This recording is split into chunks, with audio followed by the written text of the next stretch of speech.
Wayne Bennett. Yeah. Round one, he's left out 4 or 5 really important guys. I mean, Averillo, he brought to the club, didn't play him. Ewan Aiken, so on and so forth. There was a number of players going, what's going on here? Mate, he's lit a fire under him. Yeah. Talking to former players, I asked him, what was Wayne's thinking? And he said, Wayne will cop a loss for future good. Yep. It's almost like against the Cowboys. He's gone, you know what? I'm going to light a fire under these blokes, put them out. I'm willing to cop a loss here for the rebound effect. And what about that for a turnaround? Yeah, and I reckon the perfect example of that is Hamiso Tabuai-Fidow, right? So go watch the Cowboys game, and he doesn't put his body on the line for, I think it's in the second half, the Lukey try. The ball's bouncing around, he just kicks it, falls in Lukey's hands, and he scores, right? And I feel like he's an example of how Wayne would have coached that week. He comes out and scores 3. Best player on the field by a country mile, right? Just aggressive mentality, just goes for it. And that's an example of what Wayne did for the Dolphins this week. Like, it's funny how football can turn around. The Dragons have spoken about, like, how good are they going? Shane Flanagan's done whatever he's done, and then they go to the Dolphins. And it's the old story, mate. It's, what is it? Praise weakens the resolve, criticism sharpens the sword. It was a perfect example. Anyway, that little thing I just said at the end there, it was genius. We can't do any better. PSSS. That's it. See you later. Let's talk about a young playmaker who has been just so impressive in the last month, Isaiah Katoa. Isaiah Katoa there. He, you're watching, I saw him last year, had a lot of good raps on him, but he was a typical young half coming into a side. He was trying to find his way. He didn't talk a lot. The last couple of weeks, there has been a big difference in the way he holds himself, his demeanour. He's talking aggressively. He's encouraging. He's just watching. He's a young playmaker who's come of age. Yep. He looks terrific. And the other thing I really like about him, Coops, is that their first try the other night, when he plays those sweep options, block formations, he plays gun barrel straight. But even, it's just a little thing you recognise in a footballer. Just the way he went up and looked and then threw it around the back, he sort of holds himself like an old school playmaker. He's a very, very good footballer, a young bloke. I was going to say there's 2 things I picked up from his performance on the weekend. One, I think it's his try, the first one. Arrow straight into the line and played a beautiful pass out the back, and then he was the support player going through. If a young ball player is playing arrow straight to me, means he's not afraid to cop a whack. Yeah. Because when you run sideways, you run away from defence. When you're running straight back into someone, you could easily get a shirt full of sore ribs at some stage. Yeah. And that showed me he's got courage. Yes. The other part to the game that I liked, his king game was very good. It was that kick he put in the second half for Nicarima's try, it was perfect. Just put a little bit of bend on it to favour Nicarima. Yep. And then also he spoke to us at Fox League after the game, and he articulated himself very well. But a little bit like Drinkwater.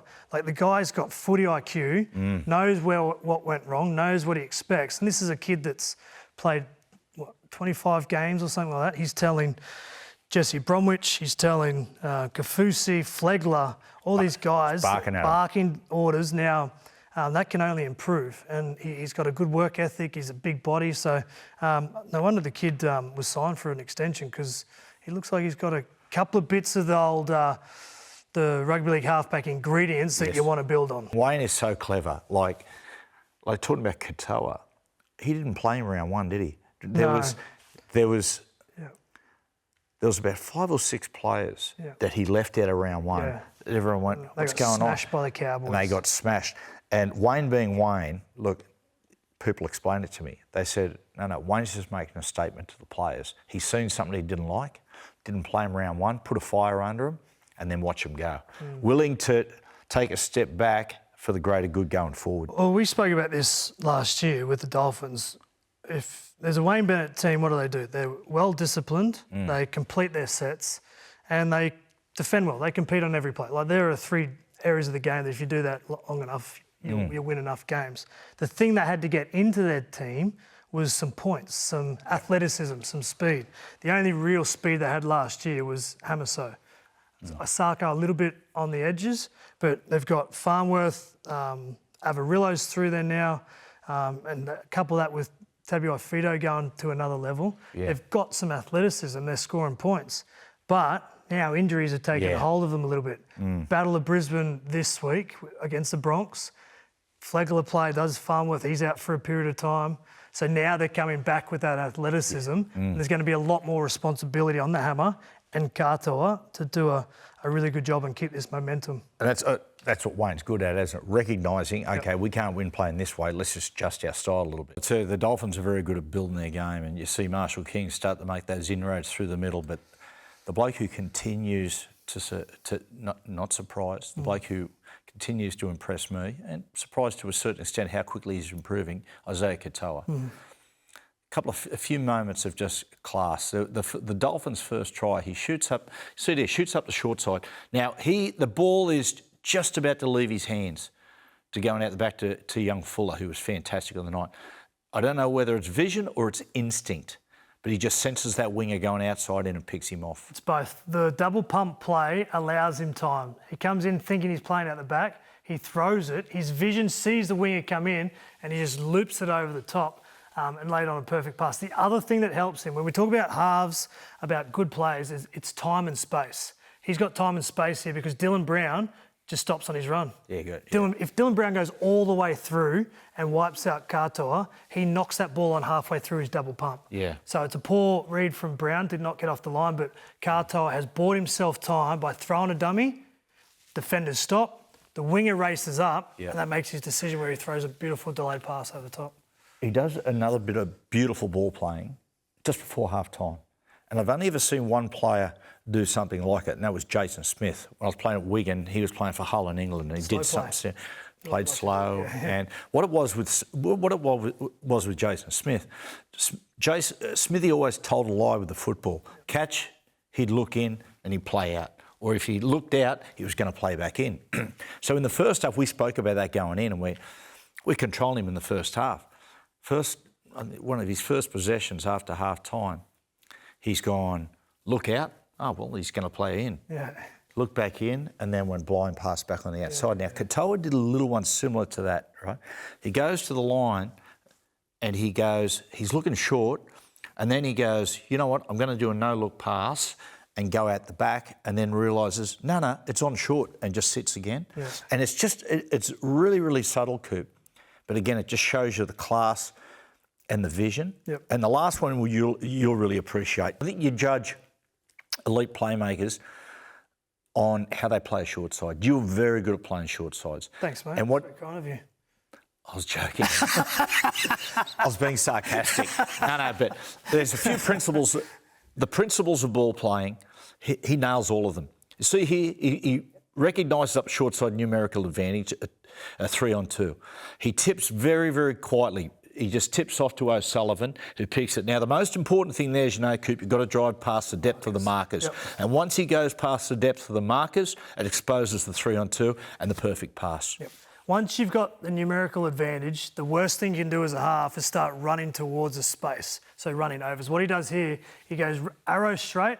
He actually takes Will Penasini a little bit in, which creates more space. The winger gets put in a bigger position to make it. And just watch this with his left shoulder.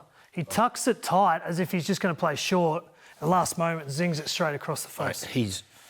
He just holds himself like an old-fashioned playmaker. Yeah. I really enjoy watching him play. His body language is like good, strong, and then he's got little subtle movements with his hips and shoulders that tell a lot. Geez, I tell you what, they're smaller blokes just torn to pieces. Trey Fuller was, geez, mate, he was fantastic. What a find.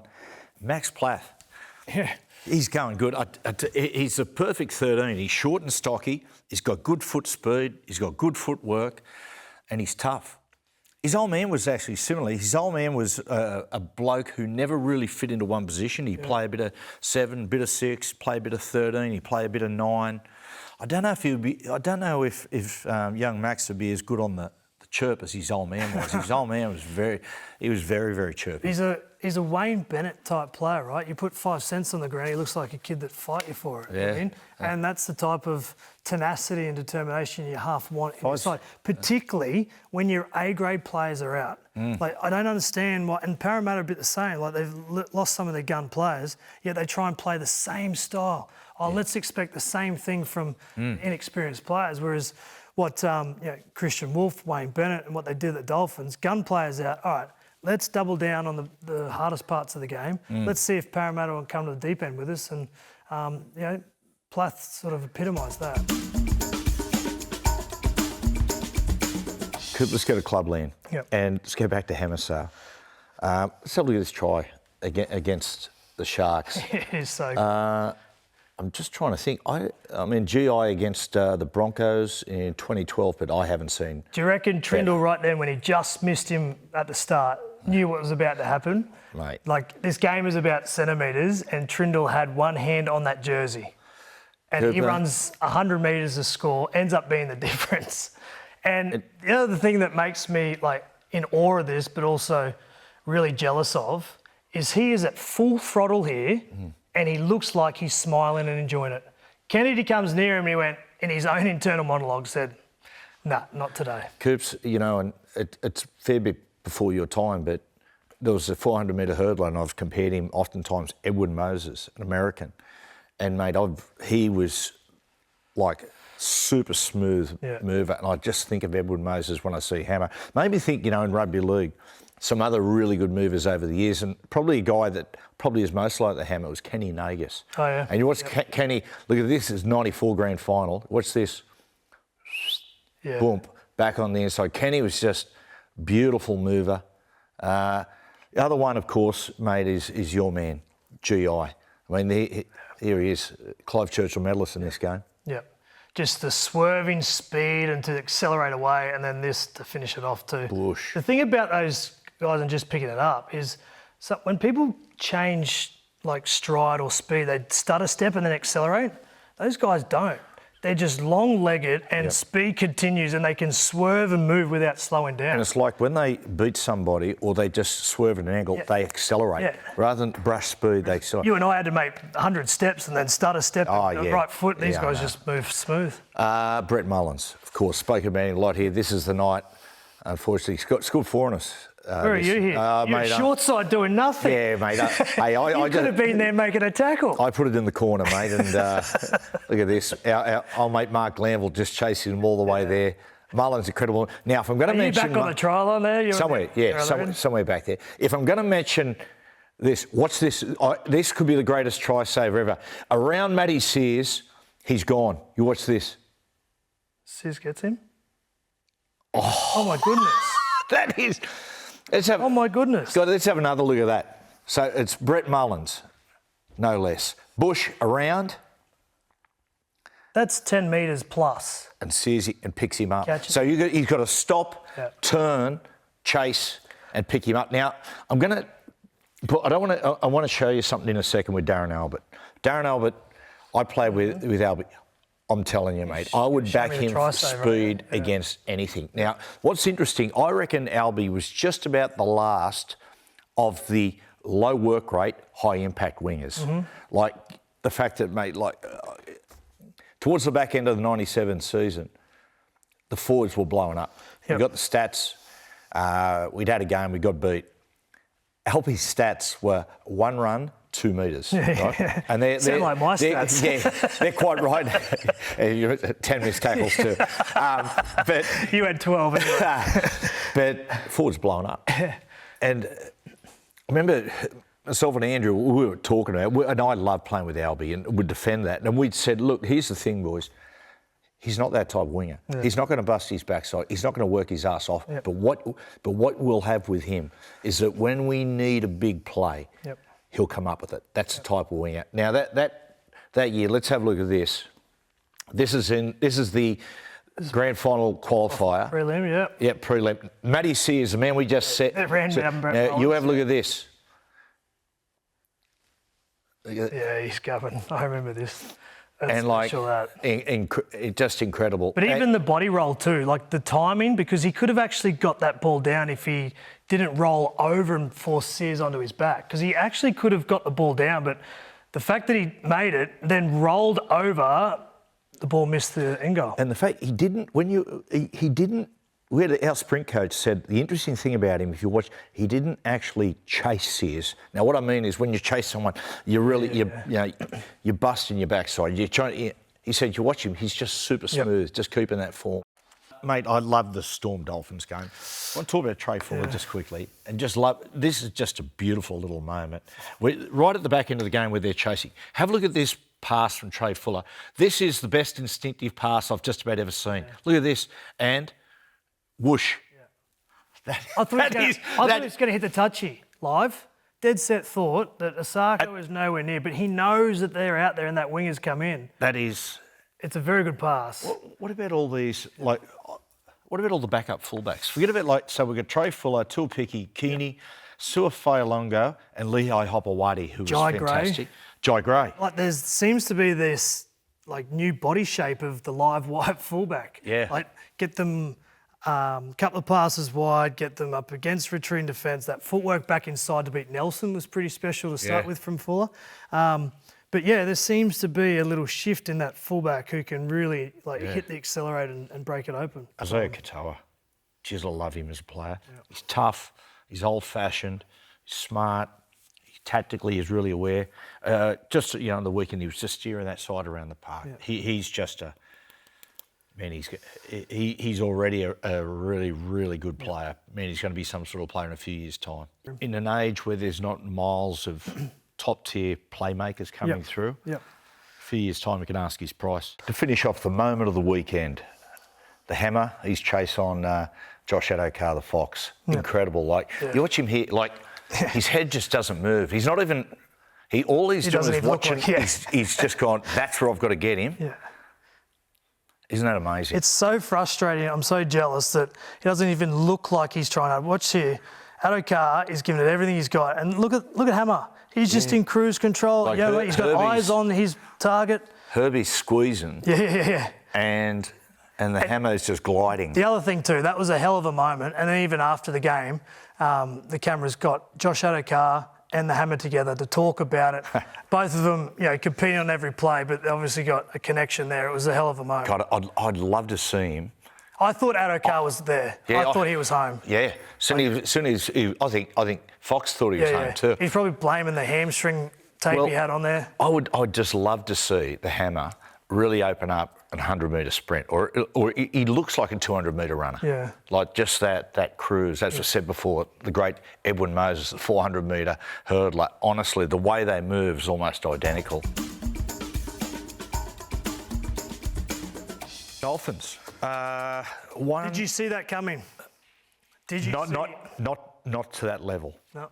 If we go back and show the show on Thursday night, I did tip the Dolphins. Yep. I think I tipped them. Mate, it was Wayne. Yep. It was Wayne. That's when Wayne absolutely has to win a game, he generally wins it. Hopefully it doesn't happen this week against Newcastle. The one thing I love about the Dolphins and Wayne and the win on the weekend is that we interviewed the Dolphins players after the game, and he made those changes. He moved Katoa out of half, moved him to the bench, and moved a few other players around the field. And he trained in Brisbane the whole week without that system. Yeah. He knew the media were looking. He knew that, okay, we're just going to play this play here, play that there. But really, on game day, you'll be playing here, you'll be playing here, and this is how we're going to do it. Yeah. And he gets there on the game, and that is hard to do. Yes. Moving X's and O's around that much, take Jake Averillo from the centres to 5'8", and don't train there that way, but this is how we're going to play because the cameras are watching. And to go out and execute that way, that is Wayne Bennett masterclass. In a second, we're going to show a try that Hammer sets up for Averillo. Yep. But on Averillo, I reckon there's a couple of reasons he didn't make it public or announce it to the team. He didn't want it to leak out, of course, and all that sort of stuff. But I think for Jake Averillo, I think it was basically, because if he'd have told him on the Tuesday, mate, I'm going to be playing your six, can you imagine the head noise of Averillo leading in the game? He'd end up burning that much gas thinking, mate, okay, I've got to play like a 5'8", I do this. When you spring it on him at the last second, now just get out there and play. He made a couple of changes, right? He pulled Trey Fuller into fullback, moved Averillo around, and moved Hammer from fullback to centre. Who are the three best players on the field? Incredible. Yeah, incredible. Honestly, in a battle at Brisbane to keep your season alive, Wayne Bennett made a change because he knew he had to, and he got the response out of the 3 players. Because if they don't do that, we're talking the other way around. Coops, you know, and the great thing about the Hammer the other night was his ability to roam. Like, he plays centre, but he played like at times a second fullback. You have a look where he comes from here. There's he and Fuller together. Set move. Yep. He makes the run. Boom, just appears. Blind pass, beautiful blind pass from O'Sullivan. Avarillo goes in. Yep. Like, So normally when they bring this play from the other side of the field, it's called like a sort of a jockey or a hang type play. They're trying to get a defender to rush out on top and then get him through that gap that the rushing defender would come from. Gotcha. This time, Rogers from the Brisbane Broncos doesn't rush out. So what happens, because he's passive, Hammer just hits the accelerator, gets a one-on-one and offloads to Avarillo. So the play didn't actually unfold the way they thought it would, but it eventually got the result. You know, it's interesting. We have one more look at it here, right? From where he comes from, you know what I reckon, Coops? The first couple of steps, I reckon they thought that Hammer was going to almost come on the inside a little bit, almost like an inside block.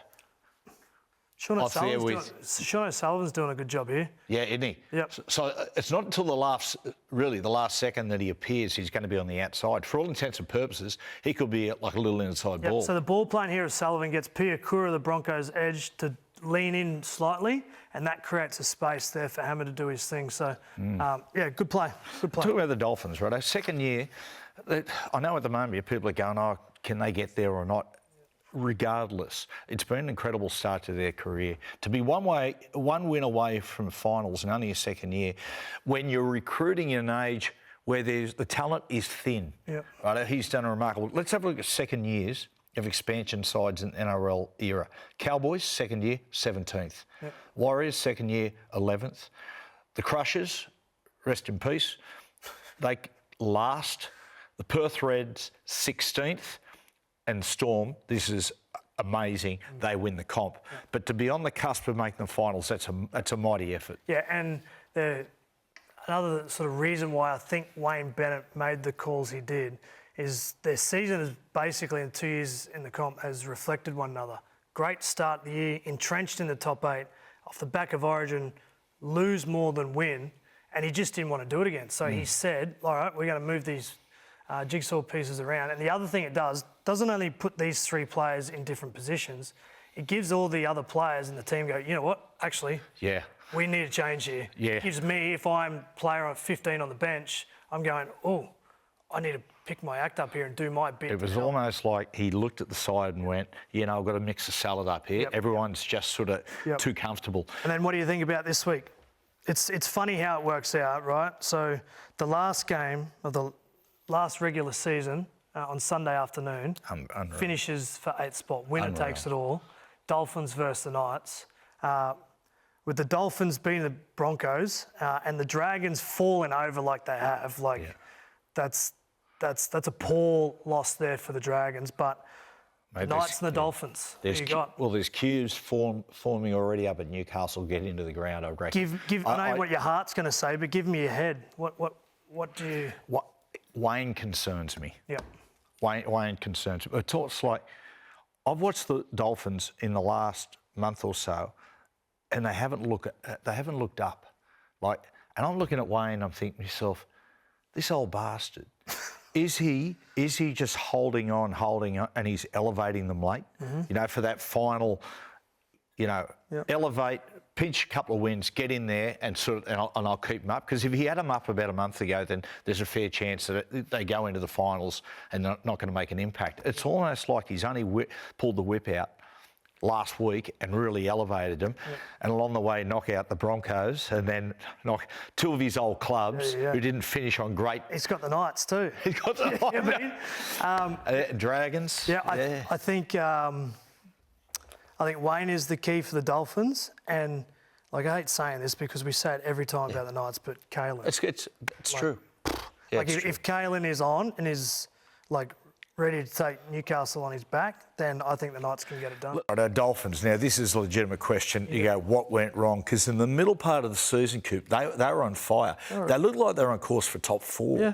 The wheels just came off the last third of the season. There's a couple of times where Katoa, if he had decided to do something else, they're probably a better chance of winning the game. But his upside is pretty good. Nick Ream had a career best year. Yeah. Hammer was good as Hammer all. was He's the good. point of difference. But I think if their spine become a little bit more experienced and can manage games better, like the biggest one is they led Penrith at Penrith by a bit with 20 minutes to go. If Isaiah Cartel takes that shot at a field goal or does something, there's a win that they probably need to get in the 8. A big question here for Christian Wolf. There's only ever been Tim Sheens that has taken the baton from Wayne and made a success ongoing. And that was the Canberra side, or that Canberra side that was about to boom, the Green Machine. He was co-coached with Don Ferner. He leaves, goes back to the Broncos. Sheens takes the side, and away they go. Every other coach, they've gone off a cliff. Yeah, the huge... It's like, when Jason Demetrio took over, I said to a mate, Wayne's left a turd under the bed somewhere. He can smell it. He just can't find it. Yeah, right. Well, I reckon, mate. I can't follow that up. That's a great analogy. Sweet. That was good, wasn't it?